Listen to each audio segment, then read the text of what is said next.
बिस्मिल्लाहिर्रहमानिर्रहीम। बहुत बहुत शुक्रिया। मैं आसिफ रशीद आपके साथ। अदालत उज़्मा ने बिलाखिर 1492 दिनों के बाद वो फैसला सुना दिया जिसने हज़ारों लोगों के चेहरों पर मुस्कान लाई और लाखों लोगों को मायूस भी किया। दोनों तरफ की मैं बात आपको बताऊंगा। चूँकि बयानात ऐसे पहले भी आए, अब भी आ रहे हैं, लेकिन अदालत उज़्मा ने जो फैसला सुनाया हम सबको एहतराम करना चाहिए बतौर ज़िम्मेदार शहरी होने के नाते, नागरिक होने के नाते। और जो लोग अदालत उज़्मा तक भी गए वो भी पुरउम्मीद थे, इसीलिए इंसाफ की फराहमी यकीनी तौर पर हो, इसलिए वो सुप्रीम कोर्ट गए। 370 पर मैं ज़्यादा खिचड़ी नहीं पकाऊंगा, मोटी मोटी बातें, बड़ी चीज़ें आपके सामने रखूंगा। और सबसे अहम तरीन बात यह है कि जो बड़ी बातें 14-15 पॉइंट्स कहे गए सुप्रीम कोर्ट ऑफ इंडिया के 5 रुकनी बेंच की तरफ से, वो मैं आपके सामने रखूंगा। बहुत कम वक्त में आप मेरे साथ रहेंगे। पहली बात कही गई, जो सवालात थे मैं सवालात जल्दी से रख दूं, जिन सवालों का जवाब दिया। 3 किस्म के फैसले थे और जो लोग नहीं समझ सके इस वीडियो को ज़रूर एंड तक देखें, उनको समझ आ जाएगी। और जो सवालात थे, चीफ जस्टिस ने पहले जानकारी दी कि क्या आर्टिकल 370 की दफात आर्जी नोवियत की थी, यानी टेम्परेरी थी या नहीं, या उन्हें आइन में मुस्तकिल करने की हैसियत हासिल थी आइनी तौर कि वो पक्का हो जाती वक्त गुजरने के साथ साथ, या ये आर्जी प्रोविजन थे। एक सवाल ये था। दफा 367 में तरमीम और आर्टिकल 370(1) डी के तहत ताकत का इस्तेमाल रियासत के आइन साज असेंबली के हवाले को तब्दील करने के लिए आइनी तौर पर दुरुस्त था या नहीं, क्या ये मरकज़ के पास ये इख्तियारात थे या नहीं, या फिर जो कॉन्स्टिट्यूंट असेंबली का डिबेट था वहीं तक चीज़ें महदूद थी। दूसरा सवाल। तीसरा सवाल था, क्या आर्टिकल 370 के तहत हिंदुस्तान के पूरे आइन को रियासत जम्मू कश्मीर पर लागू किया जा सकता है या नहीं। चौथा सवाल था, क्या आर्टिकल 370 की सेक्शन 3 के तहत इख्तियारात के इस्तेमाल पर प्रेसिडेंट ऑफ इंडिया सदर की तरफ से आर्टिकल 370 को मनसूख करना आईनी तौर पर रियासत जम्मू कश्मीर की आइन साज असेंबली की सिफारिश की अदम मौजूदगी में गलत है या सही। यानी कहा जा रहा था कि कॉन्स्टिट्यूंट असेंबली है, आइन साज असेंबली है, तो तभी ये फैसला मुमकिन है कि वापस लिया जा सकता है, 370 खत्म हो सकता है, इसके अलावा कोई नहीं कर सकता। एक उसका जवाब।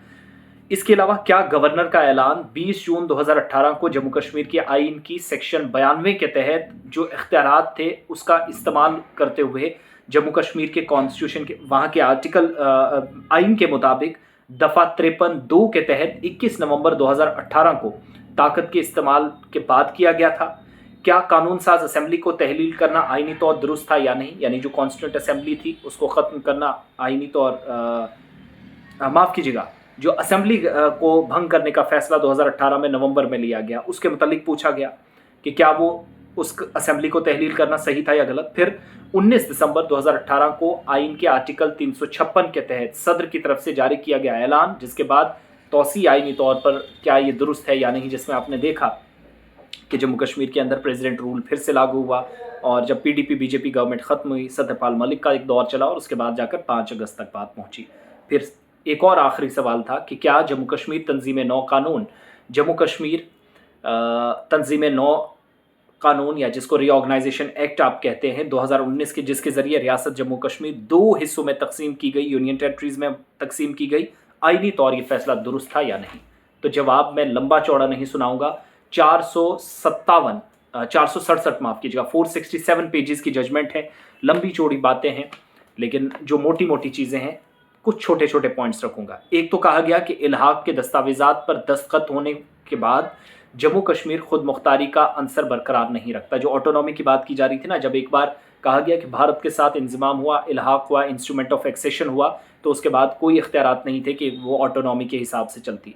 जम्मू कश्मीर के लिए कोई अंदरूनी खुद मुख्तारी नहीं, कोई इंटरनल ऑटोनॉमी या सॉवरेनिटी की बात हो रही थी, नहीं थी, ये माना गया। फिर प्रेसिडेंट रूल के ऐलान को चैलेंज करना दुरुस्त नहीं, यानी जो फैसला लिया गया 5 अगस्त का वो ठीक था, उसको दुरुस्त नहीं, उसको नहीं किया जा सकता वापस उसको चैलेंज। सदर के जो इख्तियारात है उसके इस्तेमाल का सदारती राज के मकसद के साथ माकूल ताल्लुक होना चाहिए, ये सुप्रीम कोर्ट ने कहा। रियासत के लिए कानून साजी करने का पार्लियामेंट इख्तियार कानून साजी की ताकत को खारिज नहीं कर सकता, ये माना आज सुप्रीम कोर्ट ने कि पार्लियामेंट ऑफ इंडिया या जो मौजूदा वक्त की हुकूमत है उसके पास इख्तियारात हैं। जब आपके पास कॉन्स्टिट्यूंट असेंबली नहीं है, आइन के मुख्तलिफ शिकों का हवाला देते हुए कहा गया कि parliament can do this, they have to do, और उन्होंने किया। आर्टिकल 370 एक आर्जी शिक थी, ये भी माना। जब आइन साज असेंबली की तहलील किया गया तो सिर्फ असेंबली का जो अबूरी इख्तियार था वो ख़त्म हुआ और सदारती हुक्म पर कोई पाबंदी नहीं, ये माना गया। یعنی جب اسمبلی جموں کشمیر میں ختم ہوئی تو اس کے بعد پریزیڈینشیل رول میں یہ فیصلے حکومت نہیں لے سکتی، یہ کہا جا رہا تھا۔ جو آرگیومنٹ تھا پٹیشنرز کا، اس کو آج کہا گیا کہ یہ نہیں ہے۔ پھر اس کے بعد کہا گیا کہ آرٹیکل 370 میں جو ترمیم کی گئی تھی الٹرا وائرس تھی، کیونکہ تشریح شک ترمیم کے لیے استعمال نہیں کی جا سکتی، صدر کا طاقت کا استعمال غیر اخلاقی نہیں تھا، اور ریاست کے ساتھ کسی اتفاق کی ضرورت نہیں تھی۔ یعنی اگر 370 کے متعلق کوئی فیصلہ حکومت نے لینا تھا، مرکز نے لینا تھا، تو ریاستی حکومت کے ساتھ کسی طریقے سے کوئی مشاورت بات چیت کرتی، یہ ضروری نہیں تھا۔ جو آج پولیٹیکل پارٹیز کہہ رہی ہیں کہ لوگوں سے پوچھا جانا چاہیے تھا، آئینی طور یہ تھا وہ تھا، جو آج ہم نے سنا، جو فیصلے چیزیں سمجھی، وہ میں پڑھ کر آپ کے سامنے رکھ رہا ہوں پوری اسٹڈی کرنے کے بعد۔ اس کے بعد دفعہ 370 کے تحت طاقت کے استعمال میں بھارتی آئین کی تمام دفعات کو جموں کشمیر پر لاگو کرنا درست تھا۔ سپریم کورٹ نے مانا کہ آرٹیکل 370 ختم کرنے کے بعد مرکزی قوانین کا جو نفاذ جموں کشمیر میں 100+ قوانین لگائے گئے وہ صحیح تھا۔ صدر کی طرف سے طاقت کا استعمال ظاہر کرتا ہے کہ انضمام کا بتدریج عمل جاری تھا، یعنی پریزیڈنٹ رول، جب آج بھی پریزیڈنٹ رول کے مطابق فیصلہ لیا گیا، اس وقت بھی چیزیں ویسے ہی چل رہی ہیں۔ اس کا مطلب جو انضمام یا جو الحاق کا، بھارت کے ساتھ مرجر کا جو ایک سلسلہ تھا وہ جاری تھا، اسی کو کنٹینیوٹی میں رکھتے ہوئے سرکار نے یہ فیصلہ لیا۔ جموں کشمیر کا آئین فعال ہے، ایکٹیو ہے، اسے بیکار قرار دیا گیا ہے۔ یہ سپریم کورٹ کے سب سے بڑے پوائنٹس میں سے ایک ہے۔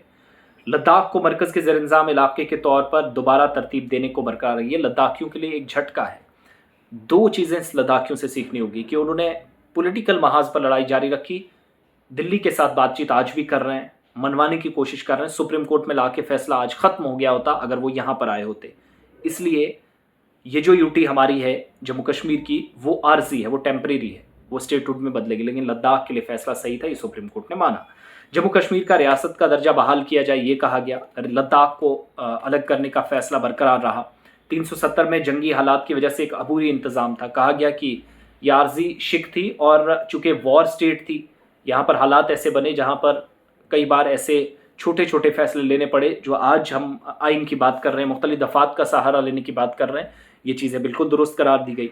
اور دوسری بات، 30 ستمبر 2024 تک جموں کشمیر میں انتخاب کرائے جائیں، یہ سب سے بڑا پوائنٹ آج پٹیشنرز کے لیے۔ باقی سب کے سب مایوس، اور آسان لفظوں میں سمجھیں تو 370 پر 5 اگست 2019 کا فیصلہ برقرار ہے، ہٹانے کا فیصلہ صحیح تھا۔ سپریم کورٹ نے معاملہ 3 فیصلے تھے، فیصلے الگ الگ لکھے گئے تھے، لیکن نتیجہ جو آیا وہ ایک تھا، اس پر 5 کے 5 ججز نے اتفاق کیا۔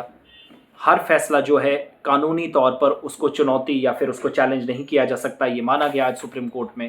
صدر کے پاس 370 ختم کرنے کا اختیار تھا، جو مسائل ہے اس کو سمجھنے کی ترجیح ہے۔ جسٹس ایس کول کی طرف سے ایک بڑا مطالبہ کیا گیا کہ جموں کشمیر میں سچائی اور مفاہمت کمیشن قائم کیا جائے، یعنی جو ایک ٹروتھ اینڈ ریکنسیلیشن ایک کمیشن بنایا جائے، یہ جانے کہ جموں کشمیر کو ان حالات تک کس نے پہنچایا، کیوں لوگوں کی جانیں گئی، کیوں 370 کو ان سب کے لیے ذمہ دار ٹھہرایا جا رہا۔ حقائق سامنے آنے چاہیے۔ چھٹی سنگھ پورا ہوا، شوپیاں کے اندر ہوا، کئی جگہوں پر فیک انکاؤنٹرز ہوئے، لوگ مارے گئے۔ اس کے علاوہ بہت ساری ایسی چیزیں ہوئیں جو ماضی میں سامنے آتی رہیں، جن پر کمیشن بٹھائے جاتے رہے۔ ان ساری چیزوں تک حالات کس نے پہنچائے، یہ ٹروتھ اینڈ ریکنسیلیشن کے ذریعے پہنچنی چاہیے، سامنے آنی چاہیے۔ جسٹس ایس کول انہوں نے یہ بھی کہا کہ جموں کشمیر کی حاکمیت تحلیل کے ساتھ ہی ختم ہو گئی ہے۔ یونین آف انڈیا یعنی بھارت کے ساتھ الحاق کے بعد جموں کشمیر کی کوئی اندرونی خود مختاری نہیں ہے۔ یہ آج کے فیصلے کی تمام بڑی باتیں۔ اب اس پر سابق وزراء اعلیٰ نے کیا کہا، چھوٹی چھوٹی باتیں میں بتاؤں گا۔ غلام نبی آزاد نے کہا مایوسی ہے، عوام کے حق میں فیصلہ جانا چاہیے تھا، زمین قانون کی بات ہونی چاہیے تھے، نہیں ہوئی، اس لیے مایوسی ہے۔ اظہار مایوسی محبوبہ مفتی نے کیا، کہا گیا سپریم کورٹ سے یہ عارضی ہے، اس کا مطلب یہاں سب کچھ ختم نہیں ہوا ہے۔ یہ آئیڈیا آف انڈیا کی شکست ہے، نہ کہ آج جموں کشمیر کے ان لوگوں کی جن کے لیے فیصلہ تھا۔ پھر عمر عبداللہ نے کہا، جن کو آج انہوں نے کہا کہ گھروں میں نظر بند کیا گیا، ٹویٹ کیے، تصویریں وائرل کی، اور اس کے بعد محبوبہ مفتی کے بعد عمر عبداللہ خود لائیو کر رہے تھے ٹویٹر پر، اور ہم نے سنا انہوں نے کہا کہ ہم مشاورت کریں گے قانونی ٹیم سے، لیگل بیٹل کو کنٹینیو کرنے کی کوشش کریں گے اگر اس میں کوئی جگہ ہوگی۔ اور آج معافی بھی عمر عبداللہ نے عوام سے مانگی۔ تو یہ وہ سلسلہ ہے جو میں آگے چل کر ضرور آپ تک سوشل میڈیا پلیٹ فارمز کے ذریعے رکھنا چاہوں گا۔ گلستان نیوز پر دن بھر آپ نے ہمیں سب کچھ دیکھا، بتایا، گرافکس کے ذریعے سمجھانے کی کوشش کی، لیکن اصل میں جو حقائق ہیں وہ یہاں تک بات آپ پہنچی ہے کہ جموں کشمیر کے متعلق جو فیصلہ لیا گیا تھا وہ ویسے کا ویسا ہے۔ اور दूसरी बात ये पूछा जा रहा था कि लोकसभा में क्या हुआ, 2 बिल पास हुए थे, 2 पर राज्यसभा में बहस चल रही है, थोड़ी देर में वो भी पास होने का इम्कान है और उसके बाद एसटी और एससी का बिल पेश किसी भी वक्त भी किया जा सकता है। बहुत बहुत शुक्रिया।